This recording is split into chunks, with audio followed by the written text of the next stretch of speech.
అసలు మీరు ఈ పొలిటికల్ పార్టీస్ కంపెనీల నుంచి డొనేషన్స్ తీసుకోవడం అనేది చాలా నా ఉద్దేశంలో అది భ్రష్టాచార్యంలో ఒక లంచగొండితనంలో ఒక పీక్ అనమాట నా ఉద్దేశంలో. ఇప్పుడు దాని చరిత్ర మీరు తీసుకోండి. 1960 ప్రాంతంలో, అంటే అప్పుడు కాంగ్రెస్ గవర్నమెంట్, నెహ్రూ గారు ఆ టైంలో అనమాట, కంపెనీస్ యాక్ట్ అని మనకి చట్టం ఉంది. ఈ కంపెనీల మీద చట్టం అనమాట, కంపెనీలను నియంత్రణ చేసే చట్టం ఉంది. ఆ చట్టంలో ఎక్కడా కూడా ఈ కంపెనీ దగ్గర నుంచి పొలిటికల్ పార్టీస్ డొనేషన్స్ తీసుకోకూడదు అనేటువంటి కండిషన్ లేదు. అయినా కూడా ఆ రోజుల్లో ఎలక్షన్ ఎక్స్పెండిచర్ తక్కువ ఉండేది. ఈ పెద్ద పెద్ద విమానాల్లో వెళ్ళడం, జట్లలో వెళ్ళడం తిరిగి తక్కువ ఆ రోజుల్లో. సో అయినా కూడా సిమెంట్ అసోసియేషన్ ఆఫ్ ఇండియా అనేటువంటి ఒక ప్రైవేట్ వ్యవస్థ ఈ పొలిటికల్ పార్టీస్, ముఖ్యంగా కాంగ్రెస్ కి, మిగిలిన పొలిటికల్ పార్టీస్ కి 40 లక్షల రూపాయలు విరాళాలు ఇచ్చారు. ఇస్తే దాని మీద మధు లిమాయ గారు పార్లమెంట్ లో పెద్ద గొడవ చేశారు. ఇదేమిటిది, పొలిటికల్ పార్టీస్ కంపెనీల దగ్గర నుంచి డొనేషన్ తీసుకోవడం ఏంటంటే ఇది ప్రజాస్వామ్య విధానానికి విరుద్ధం, ఇది కరప్షన్, ఇది పనికిరాదు, దీన్ని ఆపాలి అని చెప్పి గొడవ చేస్తే ఆయన ఏం చేశాడు, గొడవ చేయడమే కాకుండా ఒక బిల్ తయారు చేశాడు, ప్రైవేట్ మెంబర్స్ బిల్ అని. అది పార్లమెంట్ లో ప్రవేశపెట్టాడు. పెట్టి దీని మీద మనం డిస్కస్ చేయాలి. అప్పటి కాంగ్రెస్ గవర్నమెంట్ అన్నారు, చూడైనా మేము చేస్తాం, నువ్వు చేయట్లేదు, మేమే తీసుకొస్తాం ఆ బ్యాను అని కంపెనీస్ యాక్ట్ ని దాన్ని సవరణ చేస్తూ వాళ్ళు ఏం చేశారంటే ఈ కంపెనీల దగ్గర నుంచి పొలిటికల్ పార్టీస్ డొనేషన్స్ తీసుకోకూడదు అని బ్యాన్ చేశారు.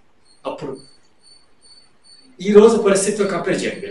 కానీ ఏమైంది, అలాగా 60 ముందుకు రాగానే ఏమైంది, ఎలక్షన్ లో డబ్బులు ఖర్చు పెట్టడం, ఒక్కొక్క ఎంపీ సీట్కి కోట్ల రూపాయలు కావాలి, వాళ్ళు డబ్బులు ఇవ్వడం, లంచాలు ఇవ్వడం, ఈ ఓటర్లని కొనడం, అలాగే ఈ ఎలక్ట్ అయిపోయిన తర్వాత వాళ్ళందరినీ మళ్ళీ మిగిలిన పొలిటికల్ పార్టీస్ కలపకుండా 5 స్టార్ హోటల్లో పెట్టడం, వీటన్నిటికీ డబ్బులు దుబారాగా ఖర్చు పెట్టి ఎలక్షన్ ఎక్స్పెండిచర్ చాలా పెద్ద ఎత్తున పెరిగిపోయింది. అప్పుడు ఏం చేశారంటే కాంగ్రెస్ గవర్నమెంట్ ఆ రోజుల్లో వాళ్ళు ఏం చేశారు, కంపెనీస్ యాక్ట్ లో మళ్ళీ ఇంకొక సవరణ చేశారు.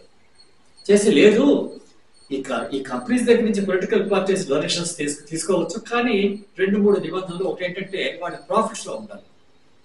గత 3 సంవత్సరాలుగా ఉన్న ప్రాఫిట్ లో యావరేజ్ లో 5% మాత్రమే డొనేషన్స్ కి ఇవ్వచ్చు.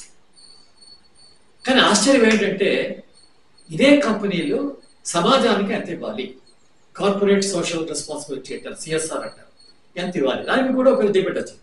వస్తే దానికి మాత్రం 2%. అంటే మీరు కంపెనీ దగ్గర నుంచి సమాజానికి ఇచ్చేది 2% ప్రాఫిట్ లో, కానీ పొలిటికల్ పార్టీస్ మాత్రం 5% ఇవ్వచ్చు. ఇది ఎక్కడా కూడా దానికి మీరు ఆశ్చర్యం. అంటే ఏంటంటే మొట్టమొదటిసారిగా ఈ పొలిటికల్ పార్టీస్ కార్పొరేట్ వ్యవస్థలకి దాసోహం పలికినట్టు అనమాట. అది 2013 వరకు అదే విధంగా వచ్చింది. ఈ మధ్యలో ఈ విదేశీ కంపెనీల నుంచి విరాళాలు తీసుకోకూడదు. ఎందుకంటే విదేశీ సంస్థలు మనకి పొలిటికల్ పార్టీస్ కానీ డబ్బులు ఇస్తే మన ప్రజాస్వామ్యాన్ని వాళ్ళు కంట్రోల్ చేయగలరు. అది చాలా తప్పు విషయం అన్నమాట. దాని మీద చర్చ అయింది. 1976లో ఫారిన్ కాంట్రిబ్యూషన్ రెగ్యులేషన్ యాక్ట్, అంటే విదేశీ విరాళాలని నియంత్రణ చేయడానికి ఒక చట్టాన్ని తీసుకొచ్చి పూర్తిగా బ్యాన్ చేశారు. పొలిటికల్ పార్టీస్ కానీ, పొలిటికల్ పార్టీస్ లో ఉన్నటువంటి క్యాండిడేట్స్ కానీ విదేశీ విరాళాలు ఏ సోర్స్ అయినా కూడా తీసుకోవడానికి వీలు లేదు అని చట్టం పెడుతున్నారు. అది అలాగ వచ్చింది, 2013 వరకు కూడా వచ్చింది. 2013లో ఈ పొలిటికల్ పార్టీస్ మీద, కాంగ్రెస్ మీద, బీజేపీ మీద, అందరి మీద కూడా బాగా ఒత్తిడి వచ్చింది. డబ్బులు కావాలి, పెద్ద పెద్ద ర్యాలీస్. ఇప్పుడు మోడీ గారు ఒక్కొక్క ర్యాలీ చేస్తే కొన్ని 40 కోట్లు 50 కోట్లు అవుతుంది ఆ ర్యాలీలో ప్రజలు తీసుకురావడానికి. ఆ బస్సులు, ప్రజల మీద ఖర్చు, వాళ్ళకి ఇచ్చే వాళ్ళకి పానీయాలు, ఫుడ్ అన్ని.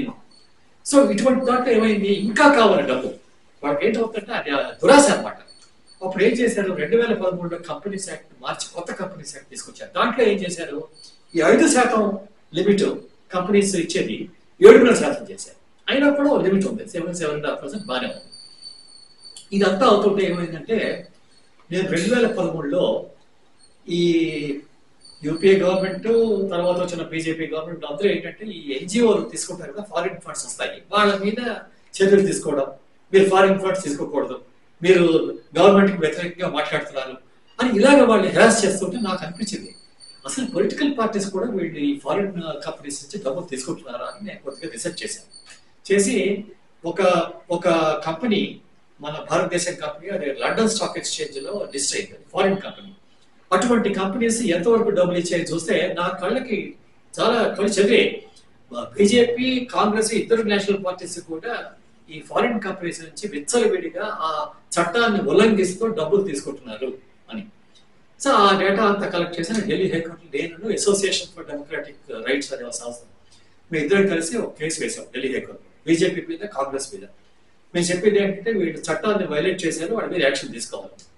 2014లో ఎలక్షన్స్ ముందే మాకు జడ్జిమెంట్ వచ్చింది ఢిల్లీ హైకోర్టు. వాళ్ళు ఏమన్నారంటే ఇది చట్ట విరుద్ధం, ఆ పిటిషనర్స్ చెప్పింది కరెక్ట్, ఈ ఇద్దరు బీజేపీని, కాంగ్రెస్ ని 6 నెలల్లో మీరు ప్రాసిక్యూట్ చేయాలి ఫారిన్ కాంట్రిబ్యూషన్ రిలేషన్ అంటే ఫైనల్ మన హోమ్ మినిస్ట్రీ వాళ్ళు దాన్ని అడ్మినిస్టర్ చేస్తారు, వాళ్ళు దానికి చర్యలు తీసుకోవాలని ఆర్డర్ ఇచ్చారు.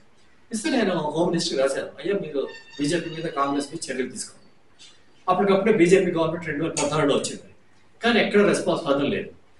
నేను మీరు దీని మీద అమలు చేయకపోతే మీ మీద కంటెంప్ట్ కోర్టు వేస్తాను, ఢిల్లీ హైకోర్టు కంటెంప్ట్ పిటిషన్ పెట్టాను, అయినా కూడా స్పందలేదు. కానీ వాళ్ళు ఏం చేశారు, కొద్దిగా వెయిట్ చేసి బీజేపీ, కాంగ్రెస్ కలిసి సుప్రీంకోర్టులో దీన్ని కంటెస్ట్ చేశారు. ఢిల్లీ హైకోర్టు జడ్జిమెంట్ కరెక్ట్ కాదు, మేము ఫారిన్ ఏజెన్సీ డబ్బులు తీసుకోవచ్చు అని. దాని మీద ఆర్గ్యుమెంట్స్ 2016లో ఆర్గ్యుమెంట్స్ 2016లో ఆర్గ్యుమెంట్స్ అంతా అయిన తర్వాత వాళ్ళకి ఎక్కడ ఆర్గ్యుమెంట్స్ ఏం లేదు, మేము ఆర్గ్యూ చేస్తే వాళ్ళు వదులుకొని మేము విత్డ్రా చేస్తున్నాం అంటే సుప్రీంకోర్టు అప్పీల్ డిస్మిస్డ్ అని ఆర్డర్ పాస్ చేశారు. అనగానే నేను ఇమ్మీడియట్ గా ఈ హోమ్ మినిస్ట్రీ, బీజేపీ గవర్నమెంట్ టైంలో హోమ్ మినిస్ట్రీ రాసి, అయ్యా మీరు వెళ్ళి సుప్రీంకోర్టు కూడా ఇప్పుడు మా జడ్జిమెంట్ వాళ్ళు అప్లోడ్ చేశారు మాకు ఢిల్లీ హైకోర్టు, వాళ్ళ మీద మీరు చర్యలు తీసుకొని ప్రాసిక్యూట్ చేయాలి.